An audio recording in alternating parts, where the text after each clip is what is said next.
Hello everyone, my name is SkojSkull, but you can call me Skull, and I just want to say welcome to the 25th podcast in the series. I also want to take this time to say I do apologize for this taking so long to come out. The reason being, when I was recording these few podcasts with the guests that I've had, my audio myself was not recording. So my entire footage was essentially lost, which means the conversation that I had with the person I was interviewing, it's not a conversation anymore. I can't really post it. So I thought about it, and I'm just like, I talked with the different people that I've interviewed recently, and I mentioned to them that, hey, I can still post a video, but it'll be mostly just me throwing a question on the screen, and then they'll be talking about that question. I've talked with veryDave on this podcast, and I've had such a great conversation with him, and he's put up a lot of points that I feel like are really nice to have on the podcast. Also, there won't be as many podcasts as I'm slowly putting this series to an end. What I mean by that is I still want to talk with more creators and everything one-on-one, but it'll be specifically more interview styles. I just want to say thank you guys so much for watching. Hope you guys enjoyed, and I'll see you guys in the next one. Alright, enjoy. You do a lot of variety. What games do you play? Yeah, I used to do a lot more variety. To be honest, the channel started with just like non-stop Dark Souls 3, then Bloodborne, then the other Dark Souls, just, going backwards. And over time, just a bit more variety. Eventually it was almost full-time variety. And then Monster Hunter World came out. And that was almost the end of variety for a long time, because that was the beginning of a serious addiction. That game has claimed complete soul control. It's ridiculous. But it's crept back in. I mean, we've crept back in with the variety over time, as we've sort of eased into it. Months and months and months went by, and it's like, I guess we could play other games as well. The last time I played Souls 3 was like 2 years ago now, which was, I only recently rediscovered. I was looking at it and I was like, oh, it's been a while since I've played that. I wonder how long that was. Oh, it's been literal years. So, and I used to do like, say, every 6 months, every few months, I would do a Bloodborne playthrough where we'd really go like absolutely as far in depth as we can go. The playthrough would take anywhere between like 50 to 100 hours of stream time. And I've kind of just not found the time, because Monster Hunter just soaks up a lot of time quite easily. You can just keep just doing stuff in Monster Hunter, and that's pretty good, and you always feel like you're improving. But then there's been the odd other thing that comes along. So, we had Resi 3 recently.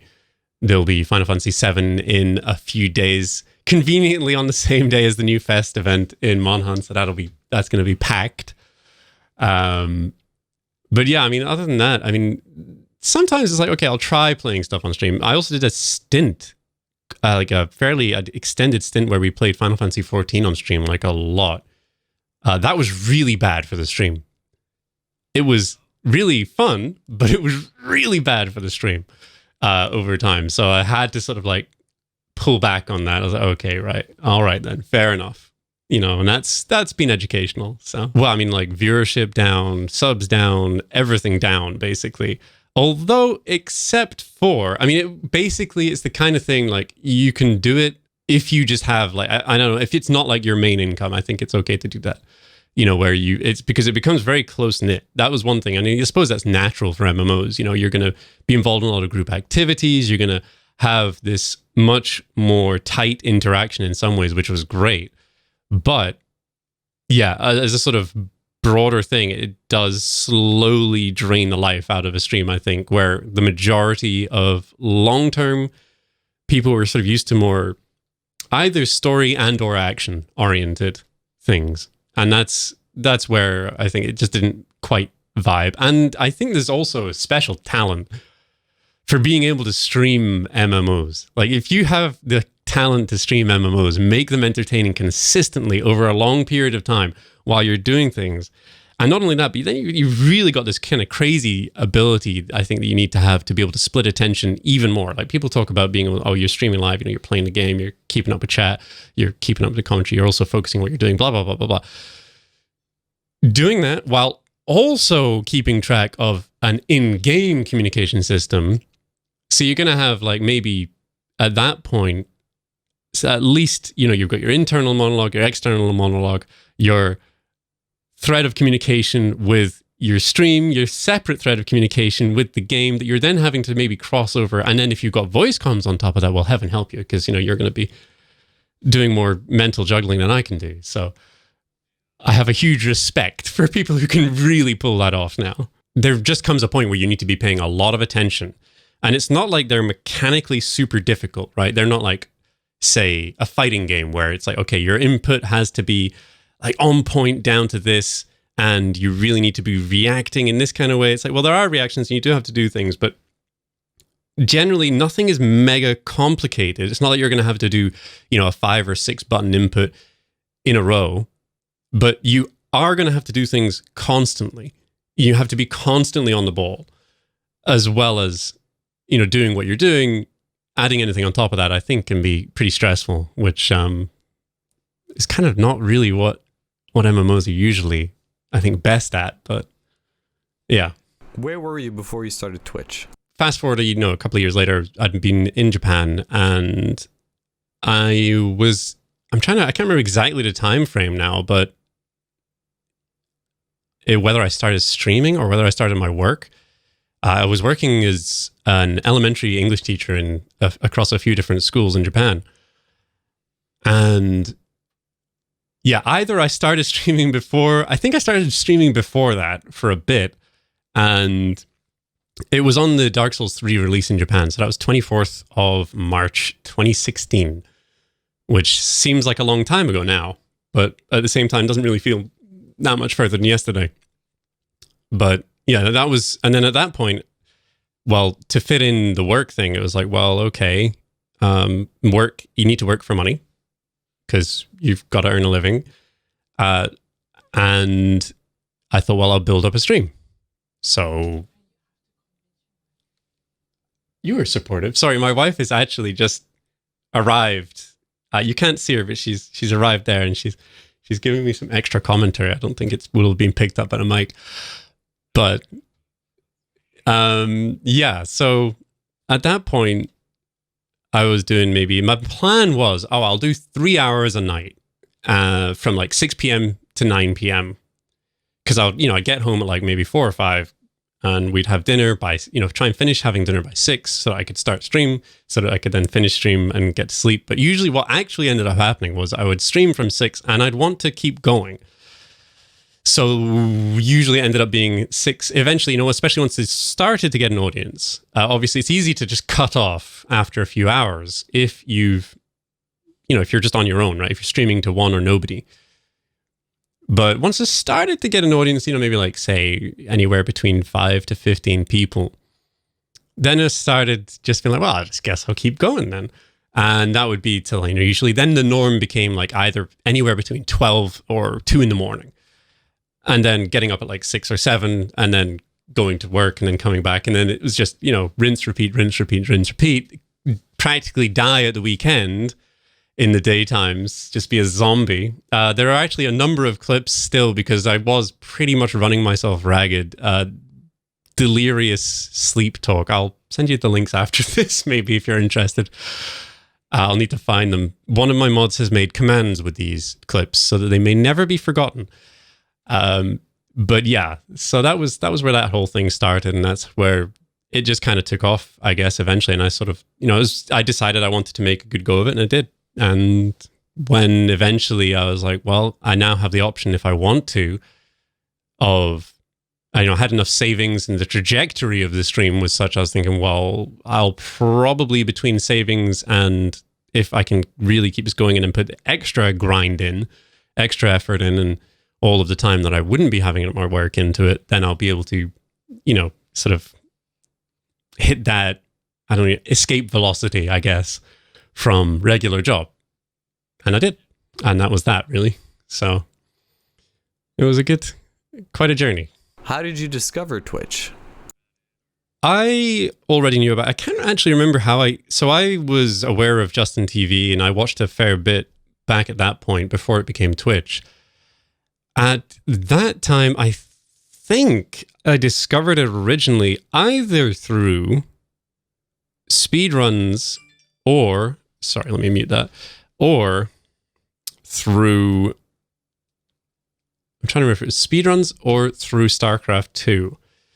So StarCraft 2 had GOM TV at the time. That was Wings of Liberty, and it was actually really entertaining to watch. But then, of course, you found out, oh, actually, these guys are also streaming their games. Some of these pros are streaming their games, and you can just watch their, just them doing a bit of ladder, a bit of whatever. And that really caught my interest. And I can't remember if it was that, though, or if it was speedruns. Because the other thing was I really, really ended up, I don't know how I found out about speedruns. I think it may have been SRL, Speedruns Live. They had their own webpage, and their webpage, of course, then embedded and linked to a bunch of different, their own. It was almost like they had their own directory before really there was any proper Twitch directories or anything. So, that was almost like their own little page that acted as a directory. And I ended up watching a bunch of Ocarina of Time and Majora's Mask speedruns just because, I was a big fan of those games and it was nice to watch. It was nice to have it in the background. And then, of course, you start to find other things on the page. And you think, oh, okay. And then eventually, Justin TV became Twitch, and I stopped paying too much attention for it for a long while. I think, although to be fair, what did keep me hooked on it for years and years was Outer Heaven, which is, I don't know if you're aware, but Outer Heaven is a group of 3 fellas.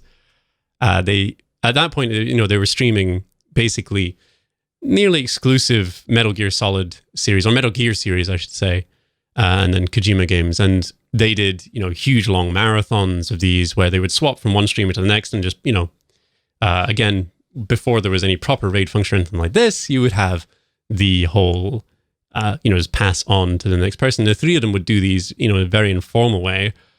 Eventually they made a 3rd channel, and then that's still running today. And that's like, if you ever want to watch any Metal Gear Solid content or any Hideo Kojima content on Twitch, it is like the place to go by far. So yeah, that definitely hooked me in there. That kept me on Twitch, I think, and then the rest came from there, I suppose. When did you get partnered? What was it like? That would have been like about in this late 2016, like really late 2016. So that would have been about, I think, September, yeah. So I got partner, I got the acceptance thing at the end of 2016, and the sub button went live at 2017, and that was at the time before affiliates and that whole system or bits. I can't remember when bits came into existence, but that was a lot of these things that are now just sort of core basic parts of Twitch didn't exist. The partner system as well was completely different. It was, well, not completely different, but it was a very strange thing to think about now. If you wanted to go and look, like now there's things like, okay, you do this, you do this, you do this, you do this, you meet these requirements, and then you will be, given like proper consideration. Back then, there was a page that you could find if you asked around, and it said some of the most obviously wrong things on it. Like, okay, we require people to be partners. If they're going to be a partner, we require them to have an average concurrent viewership of like 500, I think it was. It's like, yeah, nobody on the platform has that, right? Not nobody, but nearly nobody, the tiniest percentage. Even the tiniest percentage of partners have that. So that was obviously nonsense. And so ultimately, it was just this big black box. You really didn't know. So applying then for partner, and given that there was no affiliate, there was no midway step, right? It was like, okay, you're either one or, yeah, that was it. You could just apply. That was it. And there was no knowledge. You just had to apply and pray. So in my case, I applied once and got rejected. And then I decided I would wait, I'll actually then, I'm not just going to sort of keep going bang, bang, bang, bang, bang on the door because it didn't really make much sense. So I thought, well, I'll grow the numbers. And then if I can get the numbers growing, then I'll apply again. Did that. And was really exciting, actually, because when I got the email telling me that it had been accepted, I was actually on like my first holiday in the entire time. I hadn't taken like any day off aside from if I was just totally ill. And I was away up in the north of Japan at that point. We went to visit my wife's family for New Year. So it was at that point then that we got the we're out in a restaurant or a cafe type place, and I'm sitting there on my laptop, and it's like, oh man, look at this. So that was a nice surprise. Have things changed for your stream? Where do you see your stream in the future?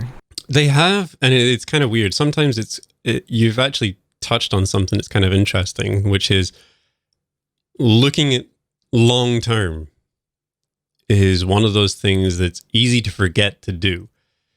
Every now and then, like I'll look at things and I'll think, okay, I'll look at some months or whatever, even like gaps of like 5 or 9 months, and you think, oh, geez, there's been times where I've looked at it and thought, geez, I'm not any further than I was 9 months ago. I'm not any further than I was, 5-6 months ago, or I'm even worse.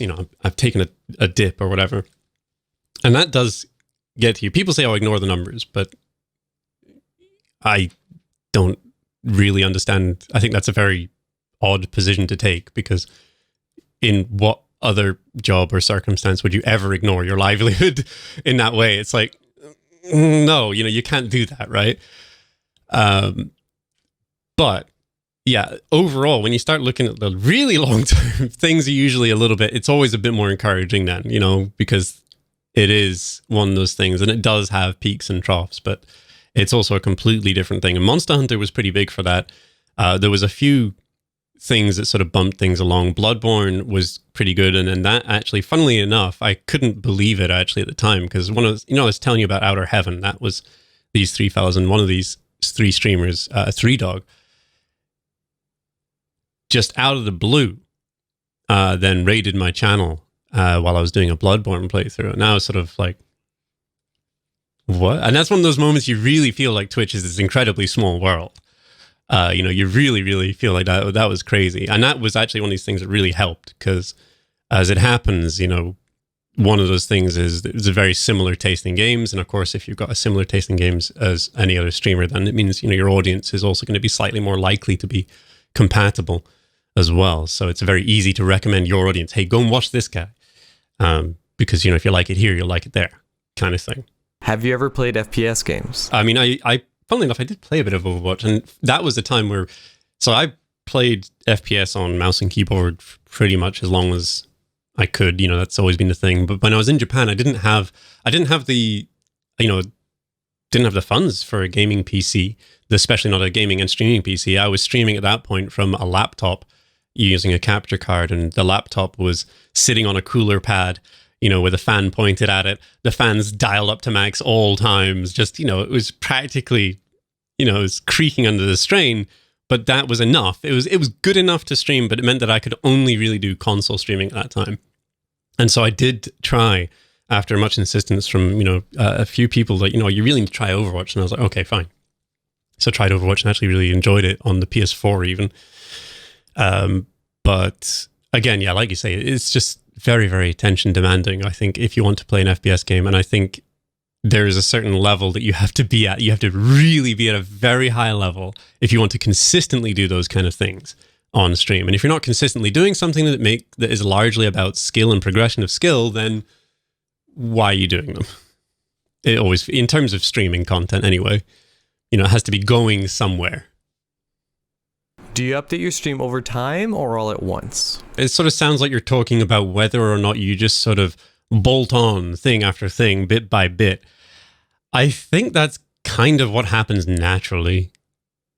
And especially because it is time demanding. And, this is the thing, is when you're doing a stream and you're trying to actually make something of it, you're trying to learn how to do all of these things. And in my case, I've always been interested and involved with computers and tech. So it wasn't really like, there wasn't as much of a hurdle maybe, but even then there's still like a ton of things I was trying to learn and manage at the same time. And, you'd end up just trying to do all the things. And the way that ends up is like, well, okay, this is going to be done on this. I'm not really going to have the chance. It's like, I'm going to try and do stuff when I can. And that usually leads to, I'm going to add this or that to the stream because that's what I've got the time to do right now. And that usually works, an emote here, an emote there, maybe some stream graphics. And then there's occasional things where you do sort of look at it and you think, okay, if I want to change this, I need to change a lot of things.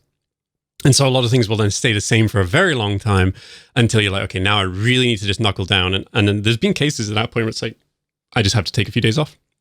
I have to take a few days off because it needs some actual nose to the grindstone to get through a chunk of stuff that needs in sort of a longer span of attention than something you can do in a bite size.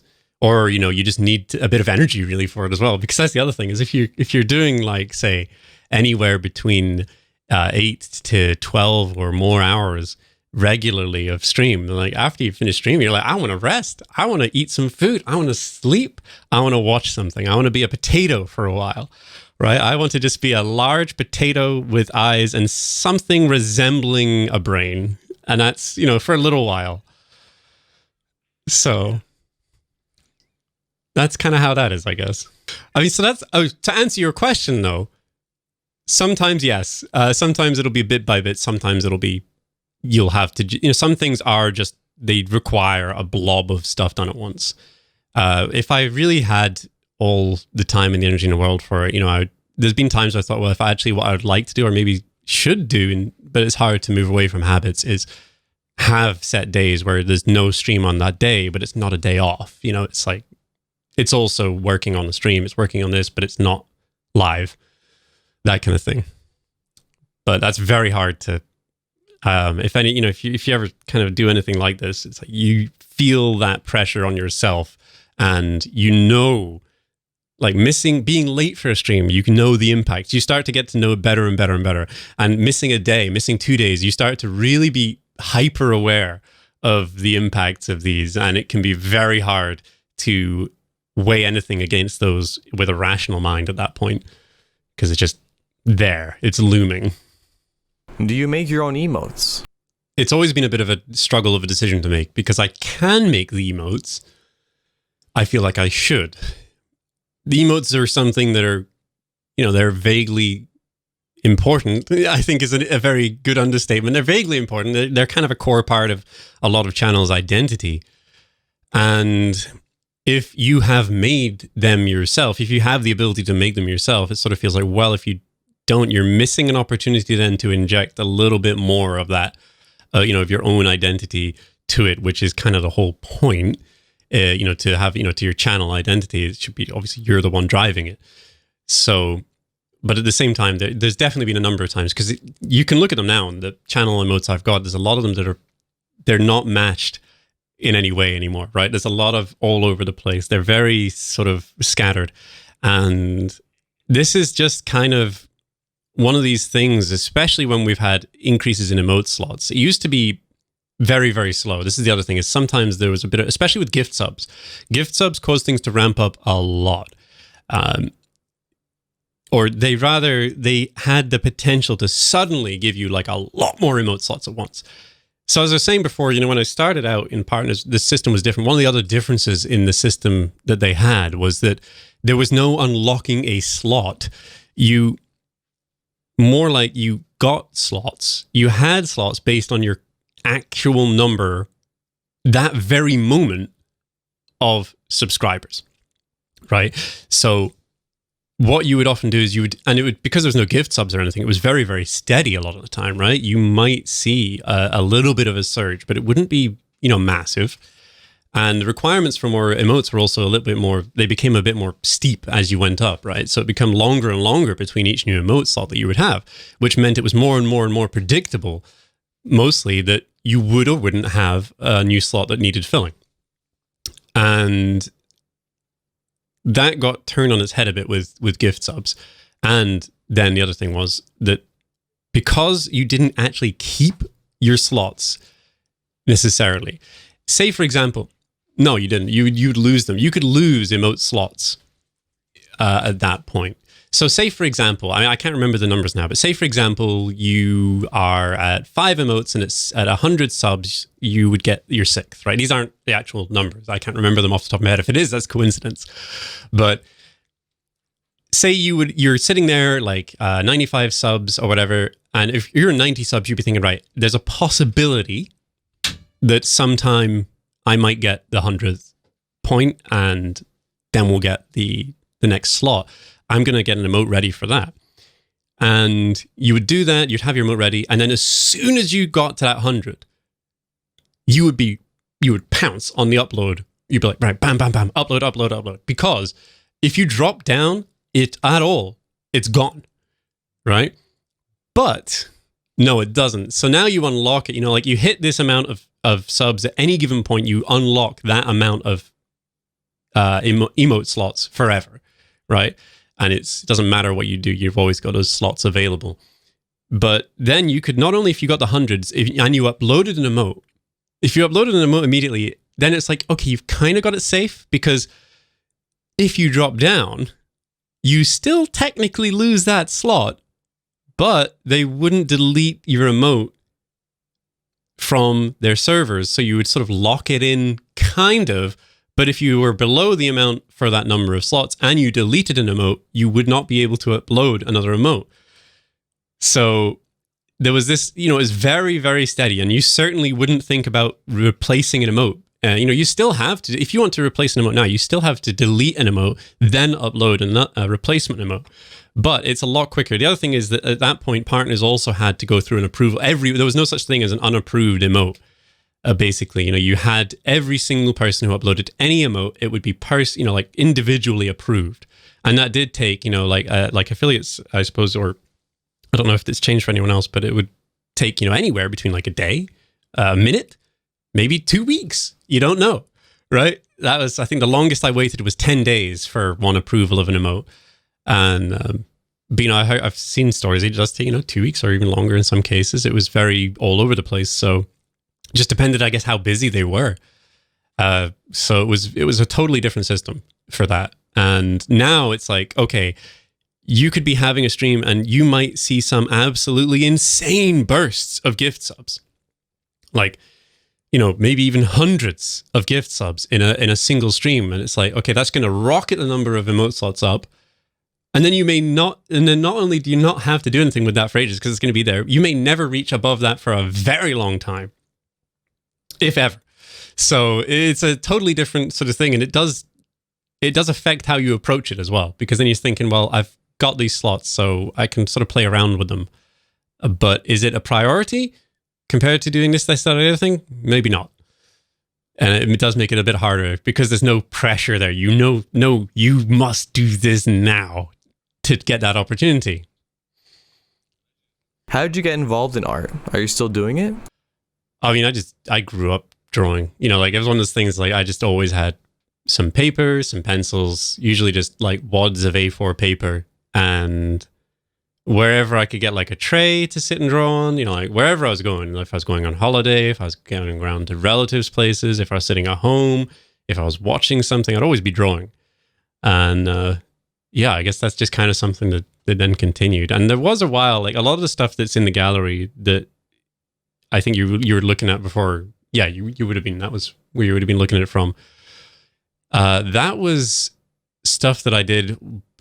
Geez, it would have been in 2013, 2014. And that was when I was visiting, it would have been 2014 or even some point in the last decade before I went to move to Japan. But I was visiting my wife, then girlfriend, in Tokyo. So she was staying in Tokyo, and this was while we were kind of like, I was still finishing up, I had just finished up uni, and she had finished uni for a while, but she'd got a job. So at that point, I went to visit her for 2 months, and I just basically spent most of my days at that point deciding, well, I want to polish my art. I want to, make my art skills better. Because I've not done it for a while, and I really wanted to actually just take it and treat it as a craft for a change instead of just treat it as a hobby. And so I did, and I improved it a bit, and I improved it a lot, and I was having a good time with it. And I thought maybe I should make that into a profession, but then that fell by the wayside when, started up doing streaming. Streaming has kind of killed my drawing. I don't mean that in like a malicious way or anything. It's just, it just drinks the time. And art is something that takes a lot of time if you want to hone it. You just have to spend a lot of time doing it, doing studies, trying to improve it. It's just very much an expertise thing. So that has, unfortunately, it has I've picked up a lot of new skills, I guess, as well, though. You know, doing emotes, doing channel graphics, these sorts of things is a whole different skill set. And although I grew up using Photoshop since, I think, version 5.5, learning how to actually use Photoshop was a very much different experience. Although now I'm sort of, man, the whole Adobe suite kind of upsets me a bit, because it's like I really want to use it, but between their constant price increases and between the Creative Cloud software just kind of being this big, bulky mess of software that's always running, regardless of if you're running any single piece of their software, kind of just, yeah. But they don't really have any competitors, so, you know, it's a bit of a bummer. I guess if I was to get into that seriously and professionally, then I would just have to bite that particular bullet again. But, you know, I'll cross that bridge if I come to it. How are you handling things with everything going on in the world currently? We just managed in the nick of time, really. So my wife's Japanese. She got her after, and it's a long story, I'm not going to go into it in a moment, long and aggravating story. But we, after like basically was 2 years of large amounts of struggle and expense, we did get her spousal visa for the UK.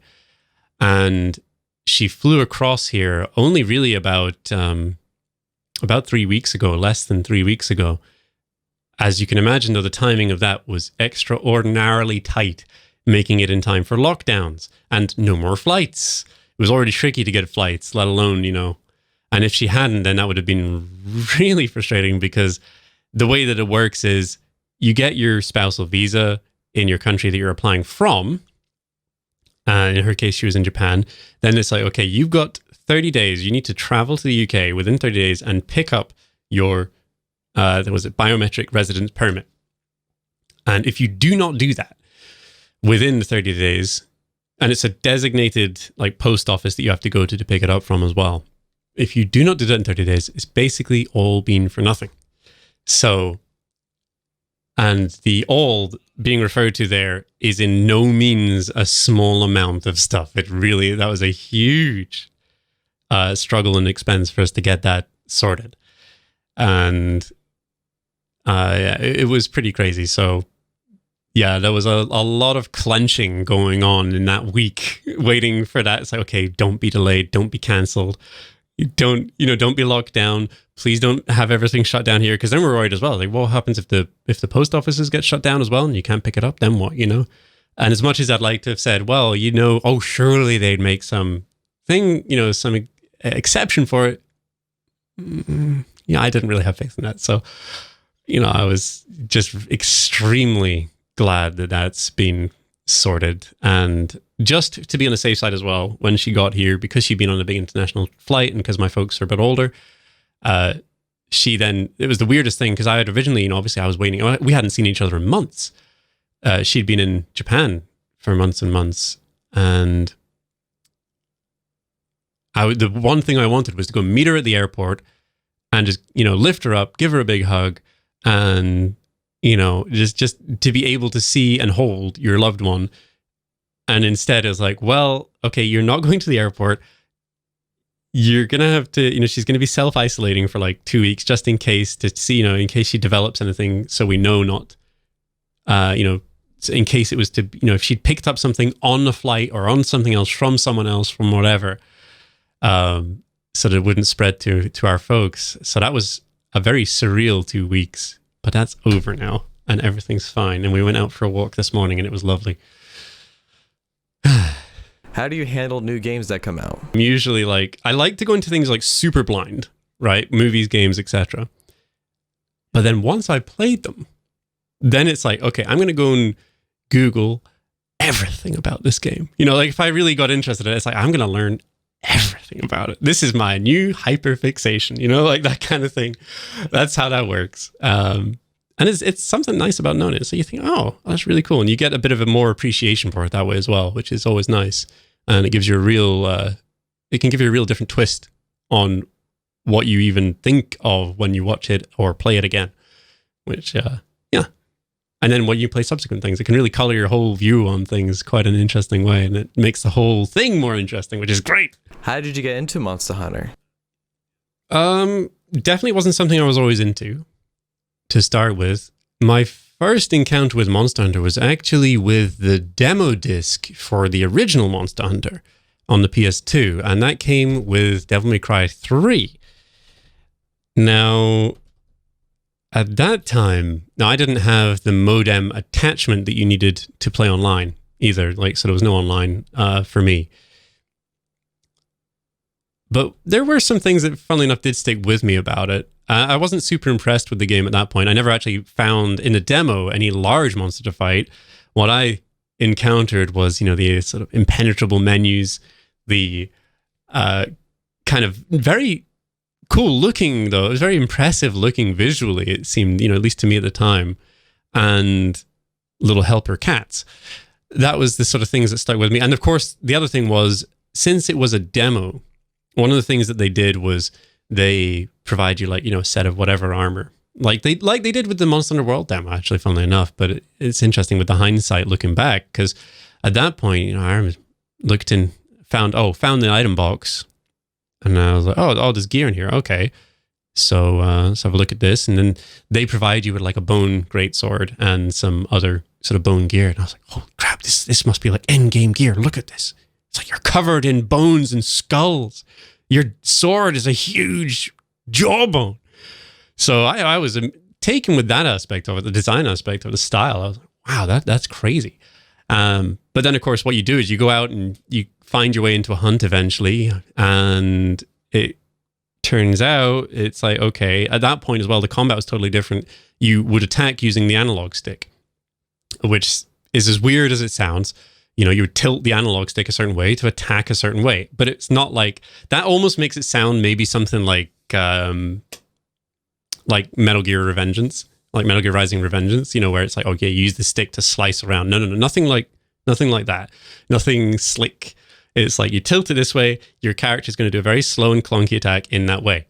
That was kind of how it seemed to be. And so that didn't grab me at all. One of my flatmates got into it a bit, but I never really looked about it again. But I kind of heard then, over the next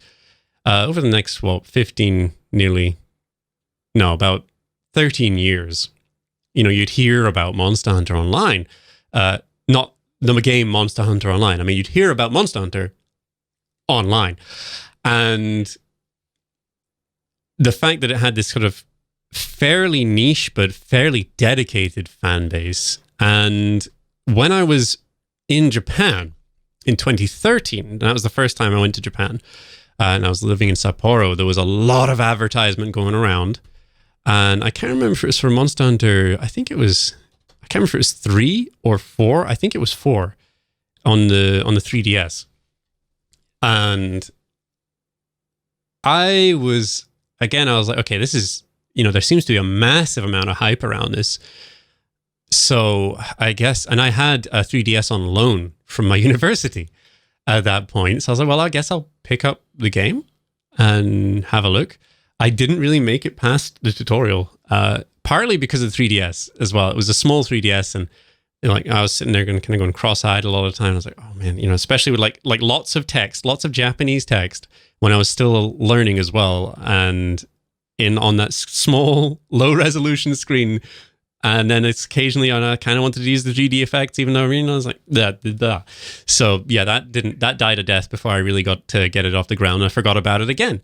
And then comes around Monster Hunter World, and the demo for it on the PlayStation Network comes along. And I thought, maybe I'll finally get to have a go at one of these and actually have a go. It's not on like a PS2 without a modem that I barely understand when I'm in, and I'm also in the middle of the idea in my head was playing DMC3. Like they bundled it with DMC3, which seems kind of insane in some ways, because it's almost like saying, hey, you like action in DMC3? Here, try this. You'll like this too. It's like, no, you will not. Right? This is not the same thing. But so there was that. And then, of course, 3DS was a bit ill-fated for me. But I thought, it's on the PS4, we'll give it a go. We'll stream the demo and see what it's like. And, obviously people who've gotten any idea about it will also maybe be able to fill us in a bit. And at first, it was almost like a bit of a rocky start with the demo. I wasn't really sure. I was like, it's kind of okay. It's kind of cool because I'd seen the trailer that they showed off, that they showed off to the world, and everyone got pretty excited about showing Anjanath trampling through the forest. And I thought, wow, that looks really cinematic. That looks really cool. I really wanted to try it then. So I had a bit more willingness to try it, and then people started talking this demo level. The demo level's to go and kill a Baroth or hunt a Baroth, and it was 15 minutes, but it was also a Diablos, which as far as I was concerned, from the way that people were talking about it, was some great beast of Monster Hunter legend, right? Not just some random schmuck that's like, okay, it's just everyone knows it. It's famous and popular, but it's not like some terrifying beast. But as far as I was concerned, that was what it was. And then getting together with like 4 people from, or 3 viewers, and me, and giving it our go as a bunch of newbies. And something clicked with that. And funnily enough, even though now I play like 99% solo, the point there, what actually got me was the multiplayer hook, where you could really feel that there was a purpose in a group hunt. That, having a group together made something that was very difficult, still difficult, but it felt like something you could overcome with a bit of persistence and a bit of teamwork and a bit of struggling on and a good spirit. And that was what sort of captured me then. And then of course the game came out. Funnily enough, I still didn't really get into it for a while, because that was after the game released. And I was like, okay, played through the story. And I was about ready to go, okay, well, we've completed the story. That's good. I guess it's time for me to go and play Bloodborne again on stream. I guess that's us going back to our regularly scheduled broadcast. And then someone was like, oh, there's some other things. These tempered monsters. I was tempered monsters. What are those? You just need to, there's more for you to do. I was like, all right, well, I guess we'll check it out next stream. And then the game got its hooks into me. Then the end game really bit. And I was this close to accidentally dodging that entirely, which is kind of interesting. I guess maybe I wonder if there's a lot of people like that, or if it's just chance. But yeah, the rest was that. Then the next thing was months passed, and that was the only thing I played, the only thing I streamed, and it was not planned at all. And in fact, it was crazy. And I was actually a bit nervous for a while, because again, it was one of those things where, I'd been doing all these other things. I've been doing variety, and I've been doing Soulsborne. And that was kind of what I've been doing. It was Soulsborne plus variety. That was like the stream for a long time. And then suddenly it was just like Monster Hunter, Monster Hunter, Monster Hunter. That's all I wanted to do. Right. And I would like, okay. And it became so comfortable to do as well. I was like, okay, I'm just going to log on and play Monster Hunter. But at the same time, I was looking, I was like, man, these viewership numbers, I'm not sure. They were starting to take a dip, but I was like, keep going. And then it recovered. And then, the whole thing actually blew up eventually, which was kind of crazy, especially with the PC release. For some reason, the PC release was, for whatever reason, it really, caused things to blow up. I guess there's maybe a fair overlap between people viewing Twitch, of which like 50% are still at least desktop users. So if you're a desktop PC user or PC user, you're probably more inclined to play PC games, maybe.